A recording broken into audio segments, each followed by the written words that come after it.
So I'm sure a lot of you have seen what's going on with Twitch. They came out with not new rules, but clarifications on their current policies. They didn't introduce anything new. Rather, they gave examples of things they've been working on for a while now. And some people are like, yay, transparency. But what really happened is we found out the real hypocrisy going on. Everyone knows there's a lot of hypocrisy at Twitch when it comes to how they enforce the rules, when it comes to VTubers versus face cammers. And I think from this whole thing, this really tells you everything you need to know. Within these clarifications, there's a section stating this: suggesting that a person's channel is only popular or has not been suspended due to sexual favors. That is something that can get you in trouble. They are never beating the allegations at Twitch. But the main thing, like I was saying, is the fact that the enforcement of TOS is disproportionately affecting VTubers more than is cam girls, who can pretty much do anything you want.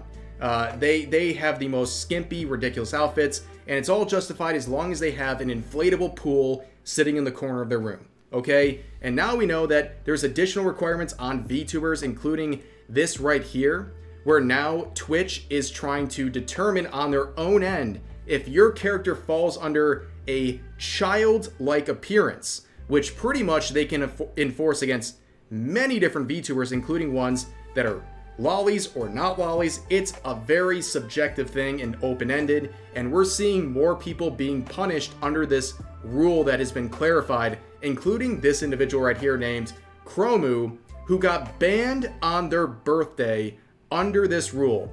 They cite down here when Lena would ask what happened, they said a 7-day suspension for youth risky, even though there was nothing sexual. I'm an adult and I was using my pink thing funny Chibi model zoomed up close at its face.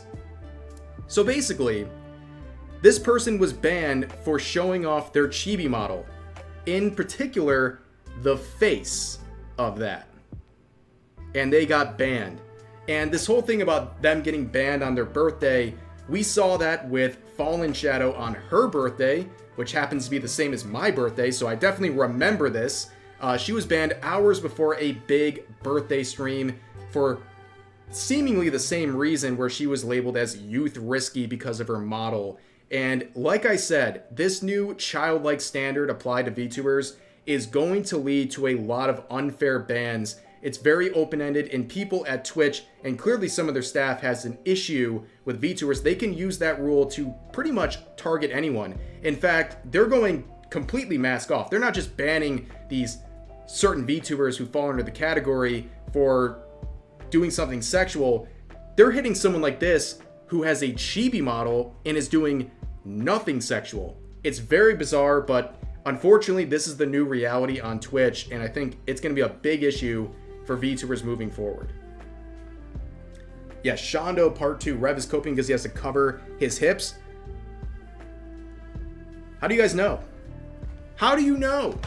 How do you know I got anything under this? You guys only see the torso up. Am I not wearing any pants? You don't know.